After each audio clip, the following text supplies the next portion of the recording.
Guys, this is a perfect day to transplant things. That's what we're going to do, but we're going to start first by marking daffodil clumps that I need to divide, but I won't divide now because they're called, at this stage, they're called in the green, which means they're still green and leafy. And I could divide them now, particularly it's a perfect day, it's wet and moist, but there's a chance that if I divide these out, they may not bloom as much as what they did this year. So I'm going to just mark them with a string that this clump is going to get divided. I've already tied up another clump over there, but I thought I'd share you this tip if you don't already know, because I forget. I wanted to do this last year and I didn't, but now that I'm tying something around it, I'll know this bunch I'm going to divide out. But it has to go like brown, like yeah, it's starting to get brown on the ends right now. No, you want it to die back a lot more than this. Yeah. And I won't wait till all of the leaves are on the ground and dead, or I might, just depends on how busy you get. But it's too soon right now because I really want more daffodils in this bed, and this is one way to do it. Again, just divide what you have. And so today what we're doing, we're shopping our garden. We're still shopping our garden. Is that it? Yeah, I mean, we're still, yeah, I mean, I'm a frugal gardener, and we all should be frugal gardeners, and I think we all are, because a perennial border like what I have and most of us that are watching have, everything can be divided. That's where all of these hosses have come from. Either I started out with a few or someone gave them to me, and I like doing that. And so today what I'm doing, though, because the weather is so nice today, but we're getting rain up until, I think I was looking till the 13th of May. So now's the time I want to be transplanting some perennials that are in my shade garden. Starting that project on the corner had me looking at my shade garden and what I need to do. And so last year I planted some beautiful rose Granita Heucheras. They're different from the Dolce Wildberry. I'm so glad you're here.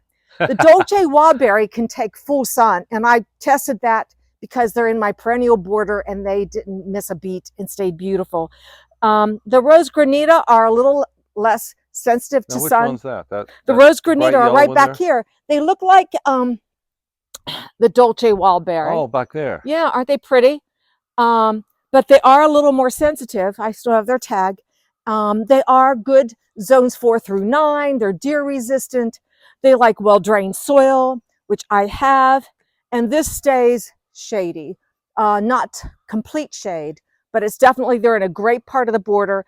I think in that last video we put up, we showed where the sun stops right about here. Right about there. Yeah, I mean, the shade stops here, and this is all a real sunny border. In fact, this is the Dolce Wildberry. Okay, this is very sun tolerant, and it looks so similar to our Rose Granita, which is right back here. I've already got a hole dug, and I'm going to add a little bit of. So you're moving that one. I'm moving 3 of these today. All right. Because look how much better this looks in the front of the border. Doesn't that bring your eye? Well, you can see it now. You can see it, and again, I like the symmetry. Where the curvature of the main perennial border is, I have the Dolce Wildberry.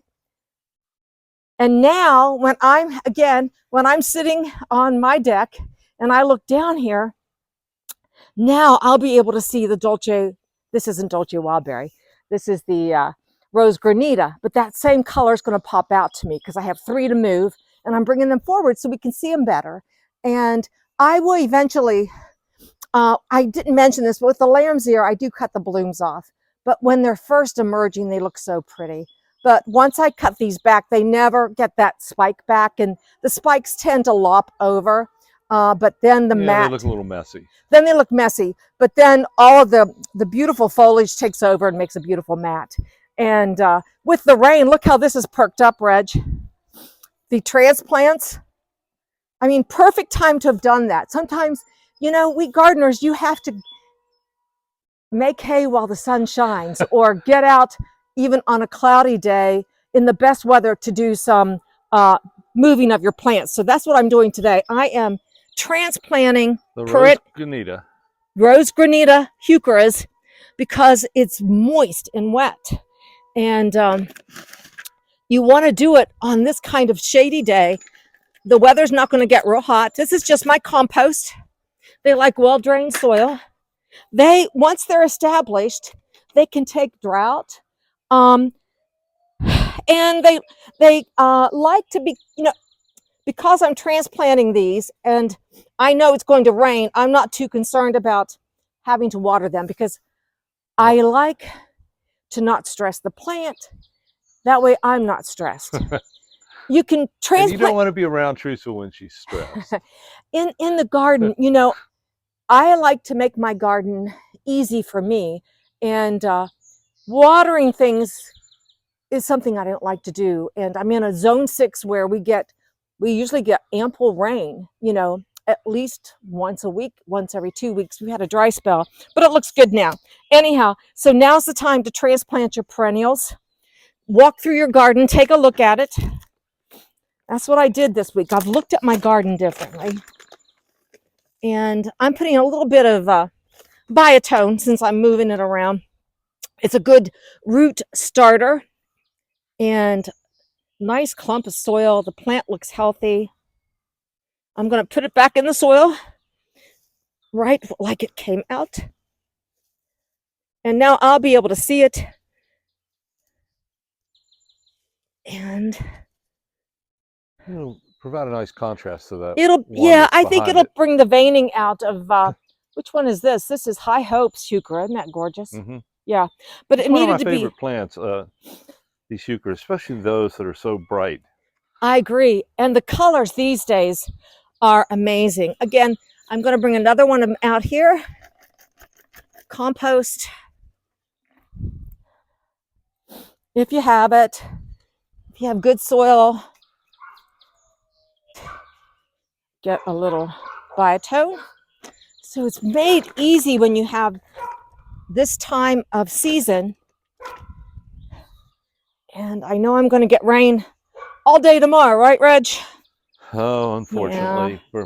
For us, I wanted to go to the antique fair in Washington, PA, but looks like that's probably going to be rained out. Well, they put that on their site. Yeah.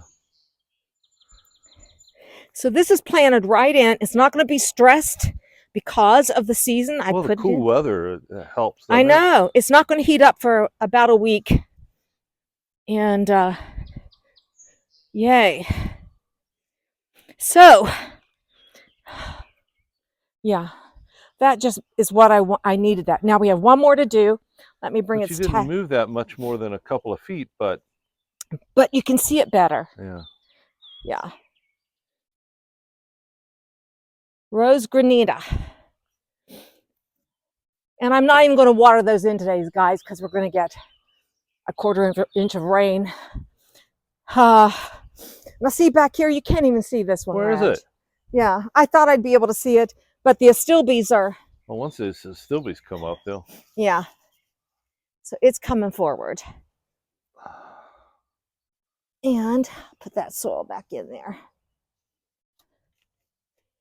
Because once you have the spring emergence of your plants, you realize how much your perennials do grow. Heucheras can be divided if they get too big. I don't have any heucheras at this time that are ready. Yeah. No, I don't.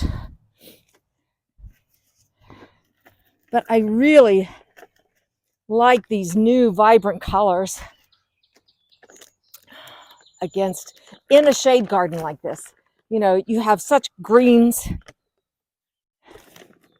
shades of green, structures.